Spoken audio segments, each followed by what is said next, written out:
پاکستان تحریک انصاف کا ایک تعزیتی ریفرنس یا تعزیتی اجتماع بھی ہونے جا رہا ہے۔ میں اسے سمجھتا ہوں کہ یہ ایک کائنڈ آف خاموش احتجاج ہے، جس میں آپ کوئی بہت بڑی بڑی تقاریر نہیں کر رہے، کوئی سٹیج نہیں لگا رہے، مطلب صرف فاتح خوانی ہے، دعا ہوگی، اس بار کرسیاں نہیں ہوگی، ان کی جگہ پہ دریاں بچھائی جا رہی ہیں اور ماحول تھوڑا سوگوار سا ہوگا۔ تو اس میں خاموشی سے ہی ایک احتجاج جو ہے وہ ایسا ریکارڈ ہو رہا ہے یا ہوگا جس کا اثر رہے گا، جس کا امپیکٹ رہے گا۔ اوورسیز پاکستانی اپنی تیاریاں کر رہے ہیں، تو بیک وقت پاکستانی ان لینڈ پاکستانی یا اوورسیز پاکستانی اس کو کرنے جا رہے ہیں۔ تو پشاور میں آپ کو معلوم ہے اب تو اس کی کافی کیمپین ہوگی، کیونکہ عمران خان نے ناراضگی کا اظہار کیا تھا کہ لوگوں کو بتایا کیوں نہیں جا رہا۔ اب اس طریقے سے بتایا جا رہا ہے کہ پیغامات ریکارڈ کرائے جا رہے ہیں پی ٹی آئی کے ممبران سے، ان سیکریٹری اطلاعات جو ہیں وہ ان کو فوری پوسٹ کرتے جا رہے ہیں اپنے ٹویٹر اکاؤنٹ پر، اور لوگوں کو بتایا جا رہا ہے کہ کہاں پر ایگزیکٹلی یہ ایونٹ ہونے جا رہا ہے۔ تو اس کے انتظامات بھی اب ہم دیکھ رہے تھے کچھ دیر پہلے، پوسٹرز لگ رہے ہیں، دریاں بچھائی جا رہی ہیں، اور بھی جو انتظامات چاہیے وہ ہوں گے۔ تو علی امین گنڈا پور اس کے ہوسٹ ہیں، تو ہم نے پوچھا تھا سیکریٹری اطلاعات سے کہ کیا دوسری جماعتوں کو بھی دعوت دی گئی ہے جو آپ کی اتحادی یا اپوزیشن جماعتیں ہیں؟ تو انہوں نے کہا کہ ہم نے کسی کو دعوت نہیں دی ہے، یہ اجتماع ہے، اس میں وہ آنا چاہیں تو ضرور آئیں، جو بھی جماعت آنا چاہے، جس کے ممبران آنا چاہیں۔ لیکن میرا خیال دعوت شاید اس لیے باضابطہ نہیں دی گئی ہوگی کیونکہ ان جماعتوں کے لیے بھی مشکل صورتحال ہوگی اس قسم کے تعزیتی اجتماع میں۔ اگر وہ شرکت کرتے ہیں تو وہ اس کا بوجھ جو ہے وہ اٹھانا ایک بڑی چیز ہے۔ جیسے کل جو اجلاس ہوا پی ٹی آئی کا اپوزیشن جماعتوں کا مل کے، اس میں بھی یہی بات ہوئی کہ سارا بوجھ اکیلے پی ٹی آئی کیوں اٹھا رہی ہے، سارے مل کے کیوں نہیں اس میں شامل ہوتے؟ جتنی جماعتیں تحریک تحفظ آئین پاکستان کے ساتھ شامل ہوئی تھی اس موومنٹ میں، تو وہ جماعتیں کیوں نہیں؟ بلکہ کل کسی نے بتایا کہ یہ تجویز بھی آئی اس اجلاس میں کہ یہ تعزیتی ریفرنس کسی ایک جگہ پر ہی محدود نہیں ہونا چاہیے۔ اگر پاکستان تحریک انصاف اس پورے نیریٹو کی وارث بنتی ہے باقی ساری جماعتوں کو ساتھ ملا کے، تو مختلف اضلاع میں اس طرح کے اجتماعات جو ہے وہ کیے جائیں۔ اور پھر کوئی بتا رہا تھا اس اجلاس میں، شریک ایک شخص سے ہماری بات ہوئی تو وہ بتا رہے تھے، ہم نے ان سے کہا کہ مختصر سی تقاریب رکھیں، جیسے کسی مقام پر اللہ اکبر کی صدائیں جو ہیں وہ بلند ہو، اس قسم کی تقاریب۔ بہرحال یہ قابل عمل ہے یا نہیں ہے مجھے معلوم نہیں ہے، لیکن وہ کہہ رہے تھے کہ کچھ منٹس کے لیے، 5 منٹ کے لیے یا 8 منٹ کے لیے، 10 منٹ کے لیے کچھ ایسے ایونٹس جو ہے وہ بھی کیے جائیں۔ آپ کو یاد ہے جیسے کشمیر والے معاملے پر 1 منٹ کی خاموشی والا وہ چلا تھا سلسلہ، تو مجھے نہیں معلوم یہ قابل عمل ہے یا نہیں، اس لیے بتا رہا ہوں کہ یہ چیزیں بھی ڈسکس ہوئی ہیں۔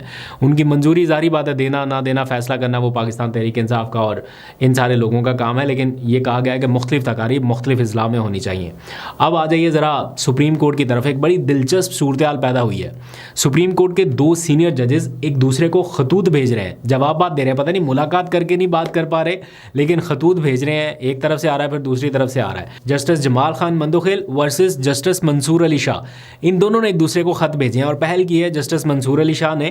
26ویں آئینی ترمیم کے تحت یہ سارا معاملہ شروع ہوا، اور اعلیٰ عدلیہ میں آپ کو معلوم ہے کہ اب اس ترمیم کے تحت ججز کی تعیناتی کا عمل شروع ہو گیا۔ مختلف عدالتوں میں مختلف ججز جو ہیں وہ تعینات کیے جا رہے ہیں۔ کہنے کو جوڈیشل کمیشن کے تھرو یہ ججز اپوائنٹ ہو رہے ہیں، لیکن جوڈیشل کمیشن میں چونکہ حکومت کی اکثریت ہے، تو جو حکومت کا من بھاتا جج ہے وہ تعینات ہو جائے گا، جو حکومت چاہے گی وہ ہو جائے گا۔ تو اعلیٰ عدلیہ کا جو اپنا انفلوئنس تھا، اپنا فیصلہ سازی کا جو اثر و رسوخ تھا، وہ کافی حد تک کم ہوا ہے۔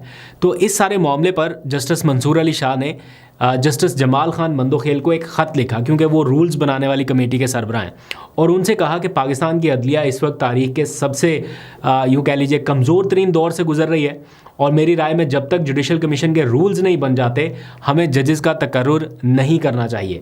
26ویں ترمیم سے پہلے ججز کی تعیناتی میں عدلیہ کا کردار اہم ہوتا تھا، مگر اب یہ توازن بگڑ چکا ہے۔ یہ خط کوٹ ان کوٹ میں آپ کو بتا رہا ہوں۔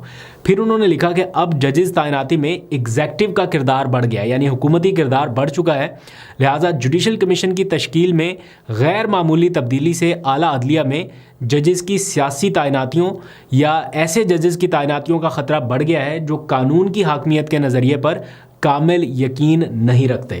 اس لیے ایسے رولز بنائے جائیں جو عدلیہ کی آزادی اور میرٹ کی بنیاد پر ججز کی تقرریاں یقینی بنائیں، تب تک یہ ساری تقرریاں مؤخر کر دی جائیں۔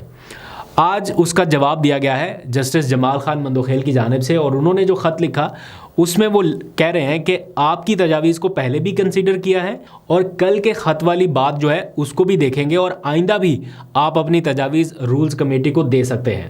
26ویں آئینی ترمیم کے تناظر میں بھی آپ نے بات کی، لیکن میں اس کا جواب اس لیے نہیں دوں گا کیونکہ اس کے خلاف درخواستیں سپریم کورٹ میں زیر التوا ہیں۔ جہاں تک ججز کی تعیناتی کے حوالے سے بات ہے تو وہ کہتے ہیں کہ میری بھی رائے یہی ہے، اور آئین کی منشا بھی یہ ہے کہ عدلیہ آزاد اور غیر جانبدار ہونی چاہیے اور عدلیہ کے ممبران قابل اور دیانتدار ہونے چاہیے۔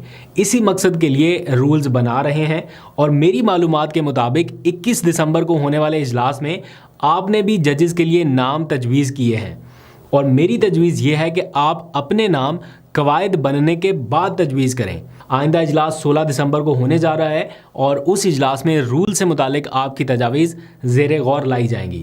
تو کہنے کو دونوں سیم پیج پہ نظر آ رہے ہیں، لیکن خط و کتابت کا یہ دلچسپ سلسلہ جاری ہے۔